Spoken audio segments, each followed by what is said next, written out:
My husband brought home a python without even asking me, saying it's always been his childhood dream, but now it's become my worst nightmare and I'm not sure our marriage will survive. 6 months ago, our corn snake unexpectedly died. My husband, 26 male, and I, 24 female, were both very upset. He was a cute little guy and still very young. My husband has owned several small reptiles during his lifetime, and he told me he was thinking of trying a milk snake this time instead of a corn or a garter. Instead, 2 months after our corn died, he came home with a baby Burmese python. Apparently it's always been his dream to own a Burmese. Not only am I pissed that he got something like that without consulting me, on the upside, where we live they are legal, but I had several reservations that have only grown since we've owned it. I have GAD and that thing triggers my anxiety like no other. When I was doing research about Burmese pythons, I kept reading stories about them killing pets, children, and even their owners. So now I'm freaked out and have barely slept for 4 months.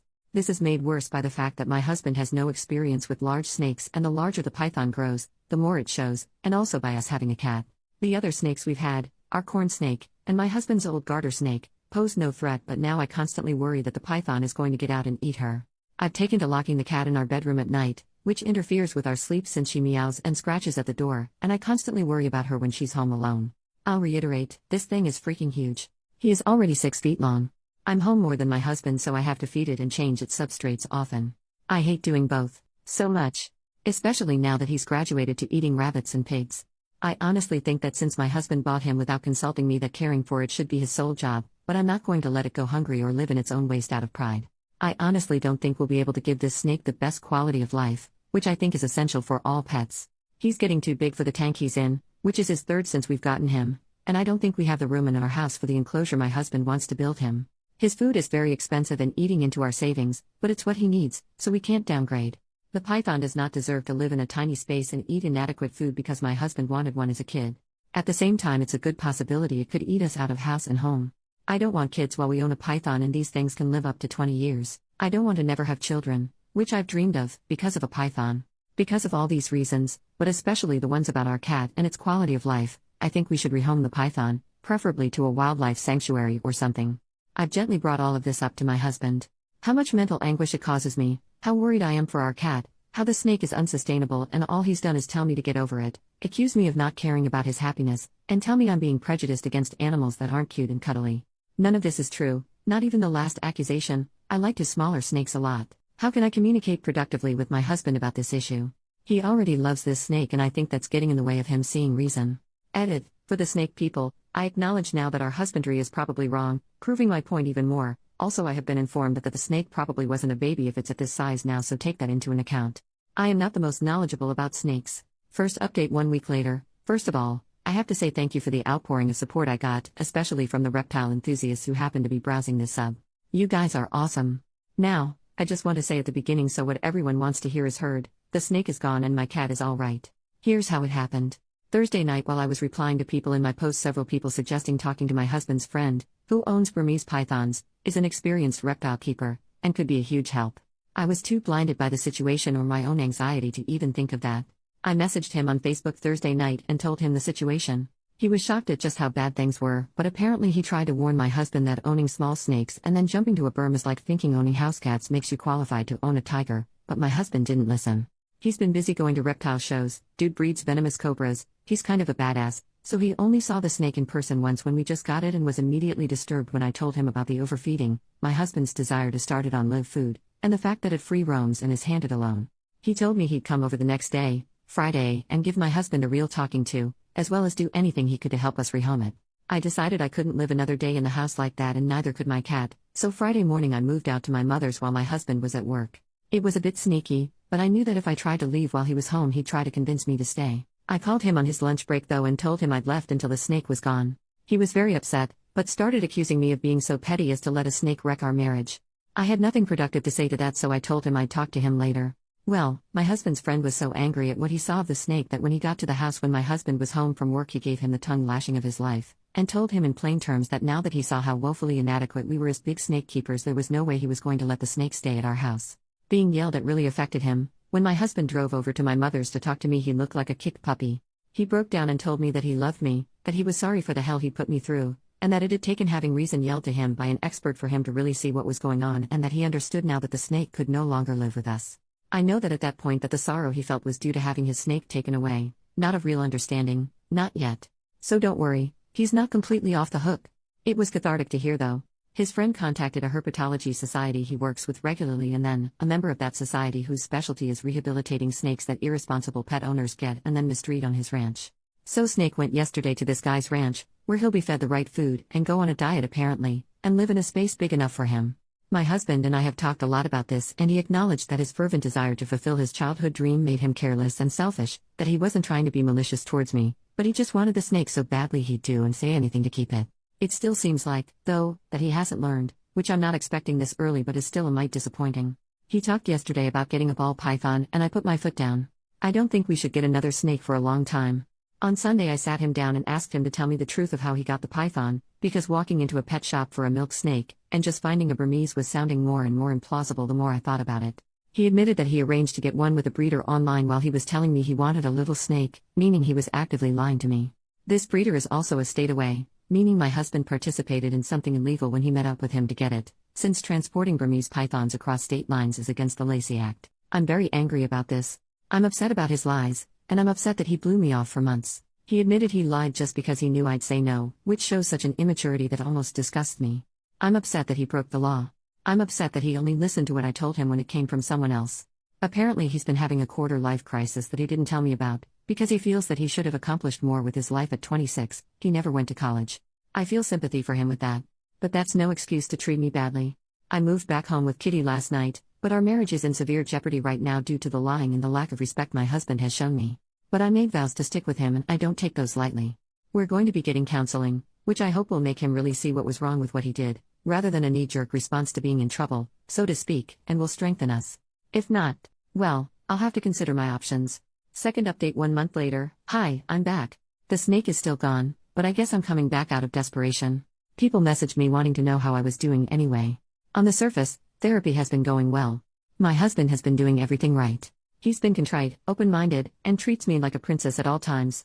I can tell at home that he's making a conscious effort to listen to my opinions and thoughts, and incorporate our therapist's suggestions into our lives. I feel like the hugest jerk saying this, but I don't think it's enough. Over these past weeks I've had to come to terms with the fact that something about how I view my husband has fundamentally changed.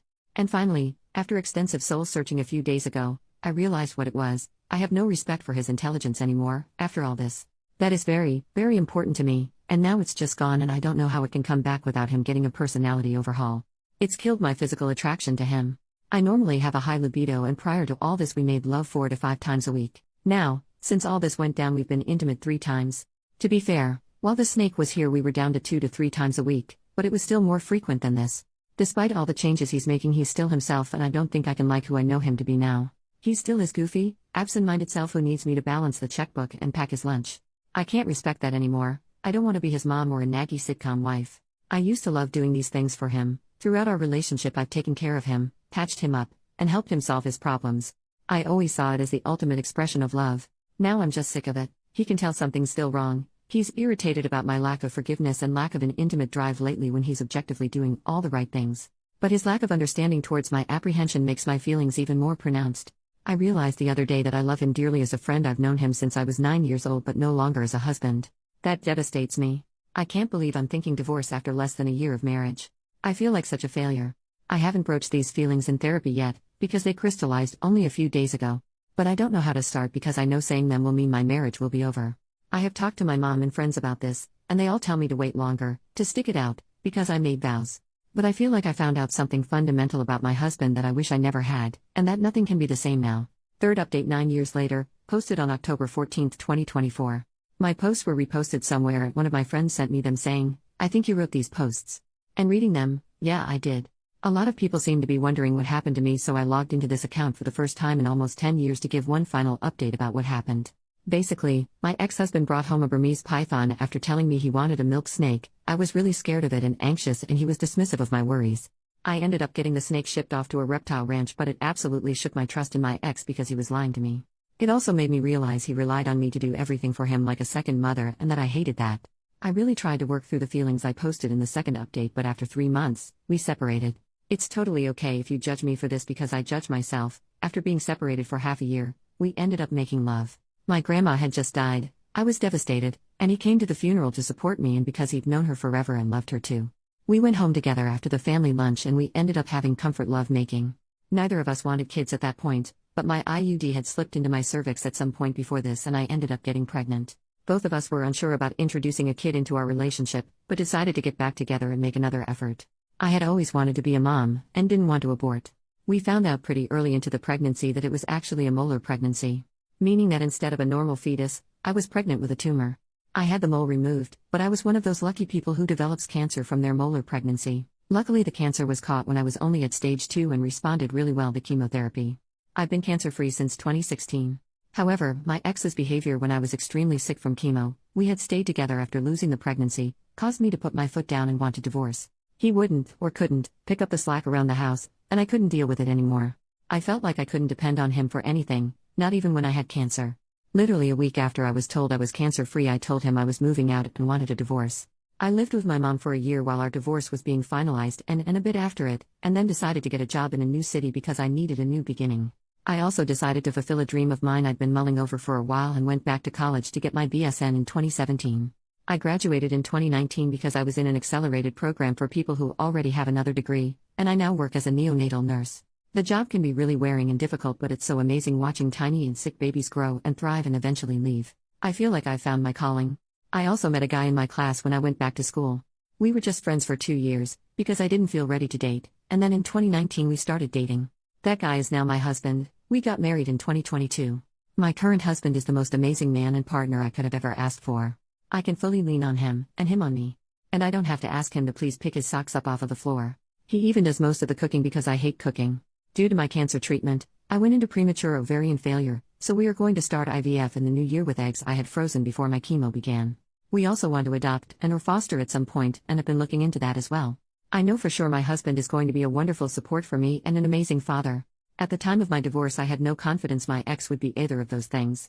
I don't want to just bash my ex though. He is doing much better since we got divorced.